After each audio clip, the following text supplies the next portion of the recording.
वंदे मातरम। आप सभी का नेटवर्क 10 के खास कार्यक्रम चर्चा एक खास में स्वागत है और मैं हूं आपके साथ दीपिका सिंह। अपराध पर चाबुक, आज इसी पर चर्चा होगी। यूपी में योगी आदित्यनाथ सरकार फुल एक्शन में है। तस्करी, भ्रष्टाचार और माफिया सब पर नकेल कसी जा रही है। राज्य सरकार ने शहर शहर अभियान चलाया है और इसके नतीजे भी सामने आ रहे हैं और मिल भी रहे हैं। बुलडोजर तो अपना काम कर ही रहा है और लगातार अब नशे के खिलाफ भी अभियान चलाया जा रहा है।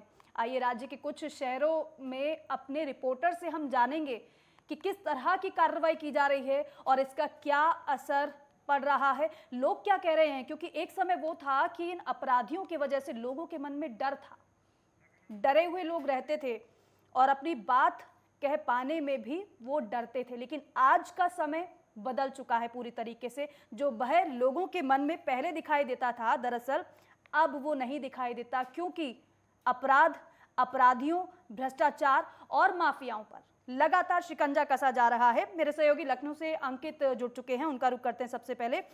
अंकित, क्योंकि भय के मारे लोग सामने नहीं आ पाते थे, डरते थे, लेकिन ऐसे में योगी सरकार में भ्रष्टाचार के खिलाफ, घोटालों के खिलाफ और फिर चाहे वो मादक पदार्थ हो या फिर वो माफिया हो, उनके खिलाफ जब चाबुक चला है तो कहीं ना कहीं माहौल सुधरा है। कैसे कार्रवाई को अंजाम दिया जा रहा है, ग्राउंड की क्या स्थिति है, बताइए।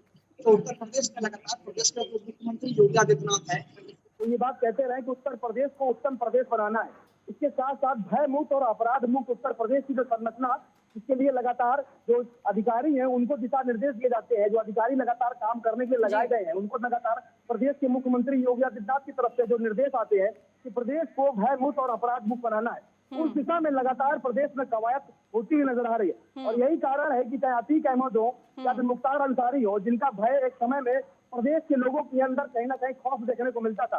हर एक व्यापारी की जबान से कहीं ना कहीं ये बात सामने निकल कर आती थी कि मुख्तार अंसारी से वो पीड़ित है।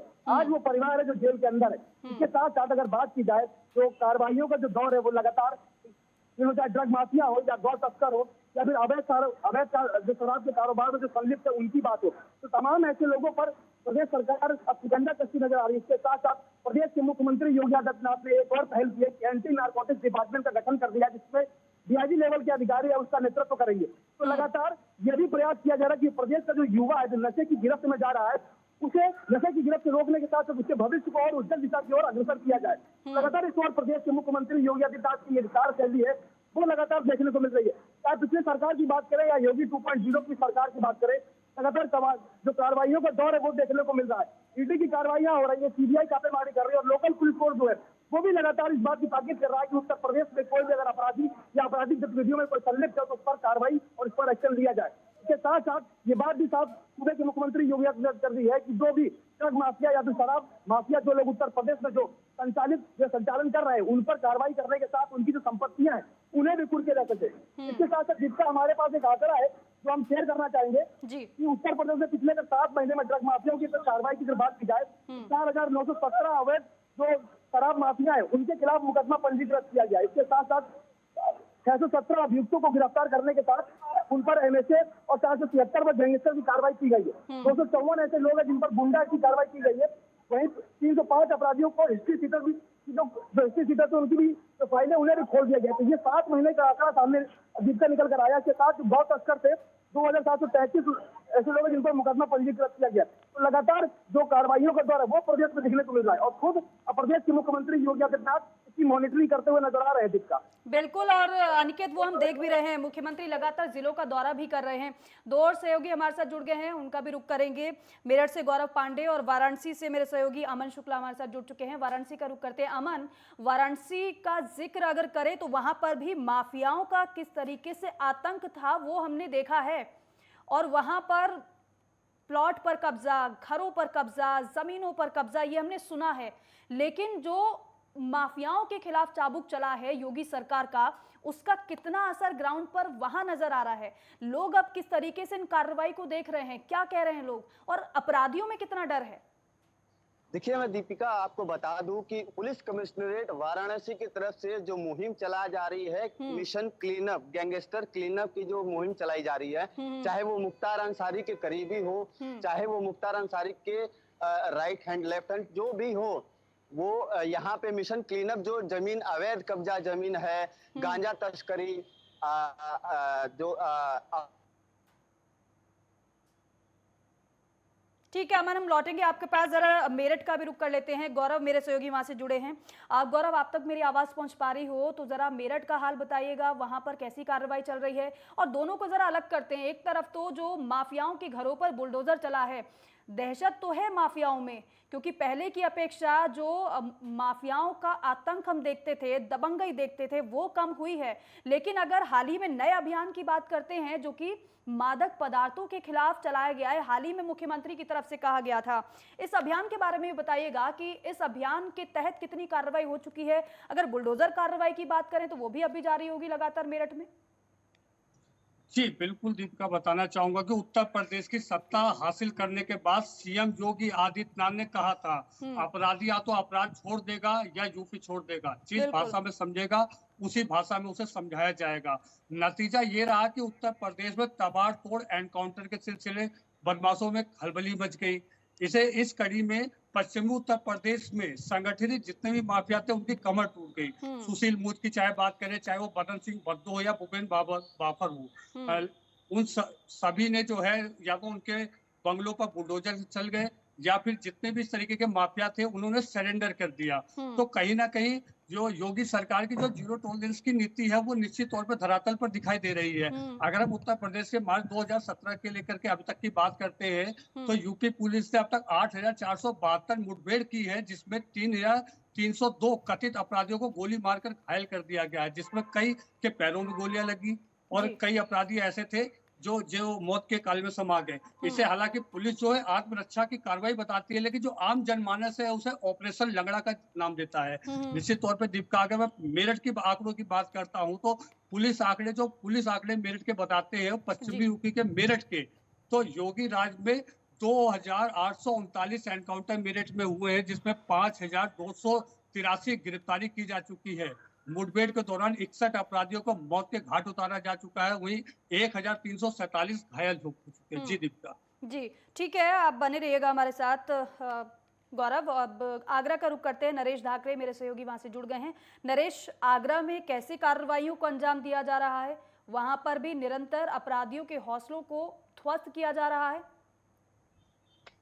देखिए बिल्कुल, अगर बात की जाए तो योगी सरकार के द्वारा लगातार अपराधियों पर आगरा में भी लगातार लगाम कसी जा रही है। अगर बात की जाए आगरा की तो आगरा में अपराधी अपराध करने से पहले सोच रहा है किस तरीके से हम अपराध करें, क्योंकि पुलिस से बचना यहाँ पर बिल्कुल नामुमकिन हो रहा है लगातार, क्योंकि सीएम योगी एक्शन में है। सीएम योगी का एक ही आदेश है, या तो जो माफिया हैं या तो उत्तर प्रदेश छोड़ दें, नहीं तो उनके लिए जो जगह है वो जेल में है। आगरा में भी लगातार अपराधियों पर ताबड़तोड़ कार्रवाई देखने के लिए मिल रही है। आगरा के अगर पुलिस कप्तान की बात की जाए तो साफ निर्देश दिए गए हैं कि लगातार क्षेत्र में चेकिंग अभियान चलाया जाए और जो भी अपराधी क्षेत्र में अगर घूमता हुआ पाया जाता है तो उसे सलाखों के पीछे भेजा जाए। जी अब लगातार कार्रवाई की जा रही है।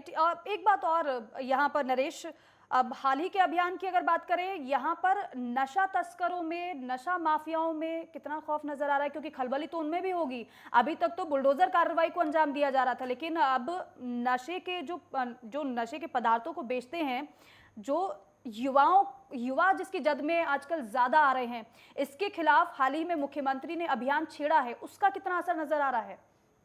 देखिए बिल्कुल, कहीं ना कहीं जिस तरीके से जो शासन का आदेश हुआ है नशा को लेकर के, तो बिल्कुल इसका आगरा में असर देखने के लिए मिल रहा है। जो लोग अवैध तरीके से नशे का कारोबार कर रहे हैं, पुलिस उन पर लगातार लगाम लगाने में लगी हुई है। शहर से लेकर के देहात तक लगातार जो पुलिस है वो जो है, कई जगह ऐसी होती है जहां पर अवैध तरीके से जो नशे का जो कारोबार है वो होता है, पुलिस लगातार उन पर छापेमारी कर रही है और आगरा में इसकी कार्रवाई भी शहर से लेकर के देहात तक देखने के लिए मिल रही है। चाहे आगरा में कई ऐसे जो बार हैं जहां पर अवैध तरीके से जो शराब बेची जाती है, तमाम ऐसे जो नशीले पदार्थ हैं जो युवा पीढ़ी को बेचे जाते हैं और युवा पीढ़ी का जो जीवन है उसमें जो नशे के जो कारोबारी है वो जहर घोल रहे हैं। तो कहीं ना कहीं पुलिस लगातार ऐसे ठिकानों पर छापामार कार्रवाई कर रही है और उन लोगों को सबक भी सिखा रही है जो लोग जो नशे का अवैध कारोबार करते हैं। जी ठीक है, लखनऊ का एक बार फिर से रुख करेंगे। अनिकेत, आप तक आवाज पहुंच पा रही है मेरी?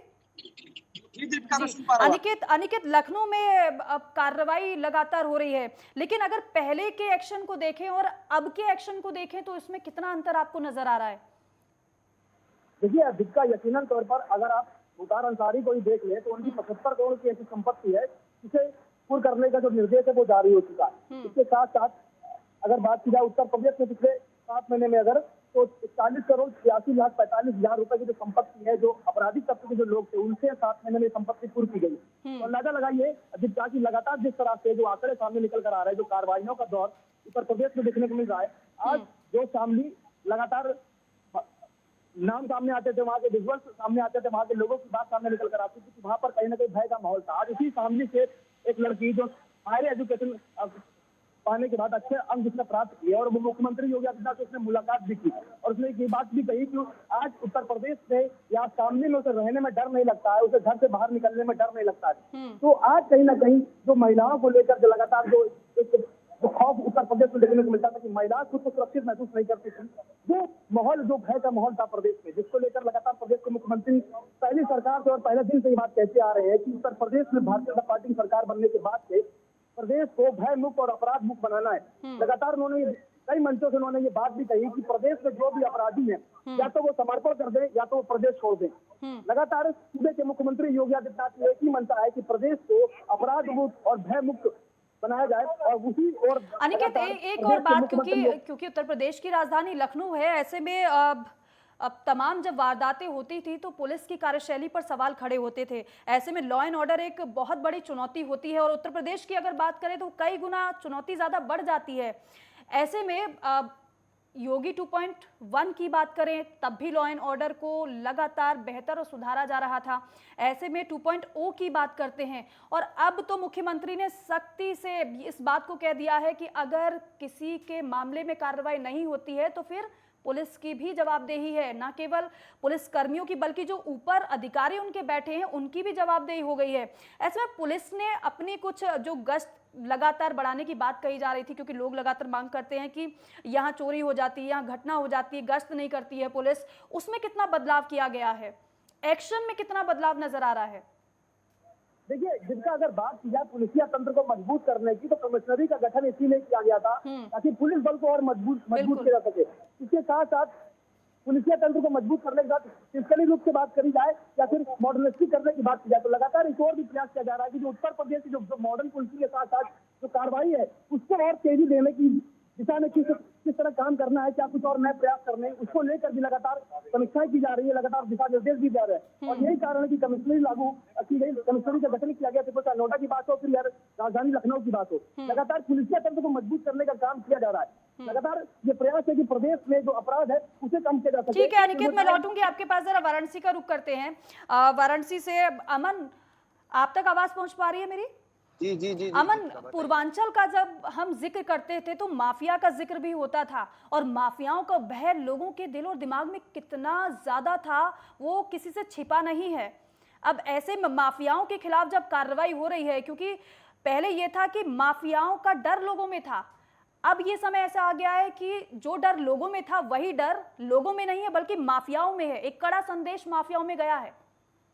देखिए दीपिका, मैं आपको बता दूं कि सूबे के मुखिया योगी आदित्यनाथ के जो मिशन क्लीनअप जो ये चल रहा है उससे देखा जाए तो वाराणसी मोदी जी का संसदीय क्षेत्र है, तो यहाँ पुलिस कमिश्नरेट वाराणसी जो ए सतीश गणेश है उनकी जो मुहिम चली है मिशन क्लीनअप, जो यहाँ के गैंगस्टर हैं, जो यहाँ के हिस्ट्री सीटर्स हैं, उन लोगों की जमीन कुर्की से लेके उनके ऊपर जितने भी भाविक मुकदमे हैं उनमें पंजीकृत मुकदमे को कड़ाई से एक्शन लिया जाए और यहाँ की संयुक्त क्राइम ब्रांच टीम और एसओजी टीम उन पे सख्त से सख्त कार्रवाई कर रही है। दीपिका, अमन, क्योंकि अब पहले लोगों की अगर बातों को सुने तो लोग सामने नहीं आते थे, अब ऐसे में क्योंकि अब जब माफिया है उन पर ही कड़ी कार्रवाई की जा रही है तो क्या लोग अब खुलकर शिकायत करते हैं? पहले तो ये था कि लोग डर के मारे पुलिस के पास नहीं जाते थे, लेकिन अब कितना बदलाव देख रहे हैं आप लोगों में जी मैं आपको बता दूं, वाराणसी की बात बता दूं तो लोग यहाँ पहले जब 5 साल पहले, बीते 5 साल में यहाँ पे बहुत डरा करते थे कि थाने पे जाऊंगा तो कोई हमको जान से मारने की धमकी दे देगा, ये फलाना फलाना। लेकिन अब योगी सरकार में योगी जी की जो मुहिम चली है, मिशन क्लीन अप गैंगस्टरों के लिए, उससे लोग अब बेधड़क थाने में जाके अपनी कंप्लेन लिखवा रहे हैं गैंगस्टरों के ऊपर। जी दीपिका। ठीक है, मेरठ से गौरव मेरे सहयोगी जुड़े हैं। गौरव, अगर मैं गलत नहीं हूं तो सोतीगंज मेरठ में ही है? जी बिल्कुल। मेरठ का सोतीगंज इतना ज्यादा पॉपुलर था, वहां पर चोरी के सामान बेचे जाते थे और सबसे बड़ी समस्या लोगों के लिए थी वहां पर। और जिसका जिक्र याद है हमें कि प्रधानमंत्री ने अपनी एक जनसभा में भी किया था कि सोतीगंज बंद हो गया, और सोतीगंज को बंद करना, वहां पर दुकानों को खोलना, दूसरे कारोबार को बढ़ावा देना, ये एक बहुत बड़ी चुनौती थी। उसको पार कर लिया गया, ये बहुत बड़ी बात हो जाती है। अब मेरठ के लोग किस तरीके से रिएक्ट कर रहे हैं? जी दीपिका, बिल्कुल बताना चाहूंगा कि सोतीगंज एक मेरठ के लिए नहीं, उत्तर प्रदेश के लिए नहीं, बल्कि पूरे भारत के लिए चुनौती बना हुआ था। बिल्कुल बिल्कुल। आपने बिल्कुल सही कहा कि प्रधानमंत्री जी ने अपने मन की बात के प्रोग्राम के दौरान मेरठ के सोतीगंज का जिक्र भी किया था। लेकिन हम पूरा श्रेय योगी सरकार के साथ साथ मेरठ के जो कप्तान रहे प्रभाकर चौधरी, उनको भी देना चाहेंगे कि उन्होंने पूरी तमाम कोशिश करी सोतीगंज को बंद कराने के लिए। वहां के हालात, अगर योगी सरकार की बात करते हैं तो योगी सरकार ने जो वहां पर गलत कार्यों को कर रहे थे, जो अवैध कटान कर रहे थे, उनको इस तरीके से मजबूर कर दिया था कि उनको जेल भेज दिया। और जो बाकी जो बचे थे उनको इस तरीके से, जो जमानत पे आने के बाद उन लोगों ने प्रशासन के सामने गुहार लगाई कि उन्हें कपड़े की दुकान खोल लेने दी जाए या अन्य कोई कारोबार करने दिया जाए। लेकिन निश्चित तौर पर जो ये सोतीगंज की कार्रवाई हुई थी, वो एक पूरे भारत के लिए नजीर बनी थी, क्योंकि इससे पहले भी सरकारें रही थी और लगातार यहाँ से शिकायतें भी जाती थी। इससे पहले आज तक कोई सरकार ऐसा नहीं कर पाएगी जो मेरठ के सोतीगंज को बनवा सके। जी जी ठीक है। नरेश, आगरा का अगर हाल आप बता रहे थे, वहां पर भी लगातार शिकंजा कसा जा रहा है अपराधियों पर। जो मुख्य जगह जहां पर सबसे ज्यादा चोरी की घटनाएं सामने होती थी, छेड़छाड़ की घटनाएं सामने आती थी, और ऐसे में लोग लगातार शिकायत करते रहते थे। सबसे ज्यादा जिन जगहों पर लूट होती थी, चोरी होती थी, वहां की अब क्या हाल है? क्योंकि अगर पुलिस ज्यादा एक्शन में है तो जाहिर सी बात है एक बेहतर संदेश यहाँ पर उन चोर और लुटेरों में भी गया है कि अगर आप इस तरीके से घटनाओं को, वारदातों को अंजाम देंगे तो फिर पहले वाला माहौल नहीं है। ये माहौल ऐसा है कि आप पर निश्चित तौर पर कार्रवाई होगी। देखिए बिल्कुल आपने सही कहा, योगी 2 का दौर है। और जिन जगहों पर, सबसे पहले हम बात करेंगे स्कूल और कॉलेजों पर, जहां मनचले जो स्कूली छात्रा थी उन्हें परेशान करते थे। वह काफी कई छात्रा ऐसी थी जिन्होंने स्कूल जाना बंद कर दिया था। लेकिन योगी सरकार में ऐसा बिल्कुल भी देखने के लिए नहीं मिल रहा है। यदि ऐसा कोई मामला सामने में आता है तो सीएम योगी बिल्कुल सख्त है। पुलिस को साफ आदेश दिए गए हैं कि मनचलों पर लगाम लगाई जाए, और पुलिस लगातार लगाम भी लगा रही है। अगर बात की जाए तो कई जगह ऐसी थी जहां पर लूट की वारदात आए दिन देखने के लिए मिलती थी, लेकिन योगी जी का साफ आदेश है कि जो लुटेरे हैं उन्हें जेल में पहुंचाया जाए। तो कहीं ना कहीं जिस तरीके से जो कानून व्यवस्था में जो सुधार आया है, जिसके चलते कहीं ना कहीं जो अपराध है वो आगरा में भी काफी कम हुआ है। जी बिल्कुल। अब नरेश, इसके अलावा जो नशे अगर तस्कर की बात करें तो उस पर भी लगातार कार्रवाई हो रही है, कुछ केसेस वहां पर दर्ज किए गए हैं? देखिए बिल्कुल, जिस तरीके से जो शासन का जो आदेश आया हुआ है उसी के आधार पर पुलिस लगातार जो कार्रवाई है उसे कर रही है। और कई जो ऐसे लोग थे जो नशे का कारोबार करते थे, पुलिस ने उन्हें पकड़ा है। उनके खिलाफ कार्रवाई भी लगातार पुलिस के द्वारा आगरा में की जा रही है। और अन्य कई लोग अभी भी ऐसे जो हैं जो नशे का कारोबार करते हैं, पुलिस लगातार उन पर लगाम लगाने में लगी हुई है। और लगातार जो अवैध कारोबारी है, नशे का जो कारोबार कर रहे हैं, उनमें लगातार हड़कंप भी मचा हुआ है। जी अब यहाँ गौरव, एक बात और आपसे जानना चाहेंगे। इस अगर क्षेत्र की बात करें, कई ऐसे भी इलाके थे वहां पर जहां पर सबसे ज्यादा घटनाएं घटित होती थी। अब वहां पर किस तरीके का माहौल नजर आ रहा है? और जो पहले घटनाओं को लगातार अंजाम देते थे, जो दबंग किस्म के लोग थे, उनमें डर नजर आ रहा है? जी बिल्कुल, बात बिल्कुल सही कहा आपने। कुछ जगह ऐसी थी मेरठ के अंदर जहां पर बड़ा एक कुख्यातों का आतंक था। सबसे पहले मैं कुख्यात बदन सिंह बद्दो की ही बात करता हूँ। जब से ध्वस्तीकरण की कवायद वहां पर की गई थी, वहां के लोग बिल्कुल डरे सहमे रहते थे। लेकिन आज का दौर है कि वहां की चाहे महिला हो चाहे बुजुर्ग हो, वो योगी सरकार की तारीफ करते नहीं थकते। उनका साफ तौर पर यह कहना है कि योगी सरकार में ही बदन सिंह बद्दो जैसे कुख्यात से, जो लगातार वहां पर जमीन कब्जाने का काम करता था, लगातार शराब की बात चल रही थी, शराब एक छोटे से शराब व्यापार से शुरू हुआ एक बदन सिंह बद्दो एक ऐसा नाम बन गया था मेरठ के अंदर जो निश्चित तौर पे पुलिस के लिए एक नासूर साबित हो रहा था। लेकिन अब हालांकि खैर पुलिस जब वो भागा था यहाँ से फरारी के बाद उस पर 2.5 लाख का इनाम घोषित कर दिया गया था। उस पे भगाने में जितने भी लोग शामिल थे सब पे गैंगस्टर के तहत कार्रवाई हुई थी। तो निश्चित तौर से कहीं ना कहीं योगी सरकार जो धरातल पर काम कर रही है और धरातल पर आकर उसने अपराधियों को बता दिया है कि अगर गलत काम आप करोगे तो आपको यूपी छोड़ना पड़ेगा, नहीं तो जेल खाली है आपकी। बिल्कुल अमन, एक बार फिर से मैं आपका रुख करूंगी। अमन, बदलाव तो आ रहा है, बदलाव की बयार बह रही है लगातार, लेकिन जिनके लिए ये लॉ एंड ऑर्डर इतना सख्त किया गया है उन महिलाओं का क्या रिएक्शन इस पर आ रहा है? देखिए दीपिका, मैं आपको बता दूं कि उत्तर प्रदेश की बात आपने की तो उत्तर प्रदेश में पहले महिलाएं जो है रात में 12 बजे के बाद 10 बजे के बाद निकल नहीं सकती थी। लेकिन योगी सरकार की जब से मुहिम चली है उस समय से अब महिलाएं जो हैं बालिकाएं जो हैं स्कूल से निडर होके घर जाती हैं। जो मंचले हैं उनको मंचले एकदम क्लीन अप कर दिए गए। बोला जाए तो एकदम क्लीन अप बना, मतलब कि उत्तर प्रदेश से क्लीन अप पे कोई छेड़खानी का नहीं, कोई चीज का नहीं। हाँ ये है कि यहाँ पे जो भी महिलाओं के तौर पे देखा जाए तो महिलाओं में योगी सरकार का नारा, योगी योगी योगी उत्तर प्रदेश के मुख्यमंत्री हमेशा रहे, ये बोलती हैं यहाँ की महिलाएं। जी अमन, एंटी नारकोटिक्स टास्क फोर्स की तरफ से कुछ केसेस वहां पर दर्ज किए गए हैं? केसेस यहाँ पे 180 या 160 के करीब हैं बनारस में। और मैं आपको बता दूं कि मुहिम जो चलाई जा रही है अभी कुछ ही दिन पहले, बीते दिन पहले वाराणसी के पुलिस कमिश्नरेट वाराणसी की तरफ से जो काशी जोन है वहां पे रामनगर थाने में महज 10 किलो गांजा के साथ एक युवक को गिरफ्तार किया गया था, जिसके ऊपर सख्त कड़ी कार्रवाई की, उसको जेल भेज दिया गया। जी ठीक है, विनायक गुप्ता भी हमारे साथ जुड़ चुके हैं नोएडा से। विनायक, आप तक मेरी आवाज पहुंच पा रही है? चलिए विनायक का भी रुख करेंगे, लेकिन एक बार फिर से आपको आगरा लिए चलते हैं। नरेश, आप जो हाल ही के टास्क फोर्स की अगर बात की जाए तो वो बता रहे हैं आप कि वहां पर केसेस कुछ दर्ज किए गए हैं। ऐसे में इन कार्रवाइयों को कैसे अंजाम दिया जा रहा है? अब कैसे जानकारी जुटाई जा रही हैं? लोगों का सहयोग मिल रहा है? क्योंकि लोगों का सहयोग मिलना बहुत जरूरी है। देखिए बिल्कुल, अपराध को खत्म करने के लिए लोग लगातार सहयोग कर रहे हैं और जिस तरीके से जो टास्क फोर्स है उसके द्वारा जो कई मामले दर्ज भी किए गए हैं, लगातार जिस तरीके से ये मुहिम चलाई जा रही है तो कहीं ना कहीं इसका असर भी आगरा में देखने के लिए मिल रहा है और कई केसेस भी दर्ज किए गए हैं। अगर बात की जाए तो लोगों का साफ तौर पर कहना है कि जिस तरीके से योगी सरकार जो क्राइम को लेकर के जो कार्य कर रही है, कहीं ना कहीं उत्तर प्रदेश में जो क्राइम है वो बहुत ही कंट्रोल होता हुआ दिखाई दे रहा है। जी, तो कैसे कार्रवाइयों को अंजाम दिया जा रहा है नरेश? क्या जोन में बांटा गया है, सेक्टर्स में बांटा गया है, अलग अलग टीमों को भेजा जा रहा है, या फिर जहां से इनपुट मिल रहा है, सूचना मिल रही है, वहां पर जाया जा रहा है और कार्रवाई हो रही है, केस दर्ज हो रहे हैं?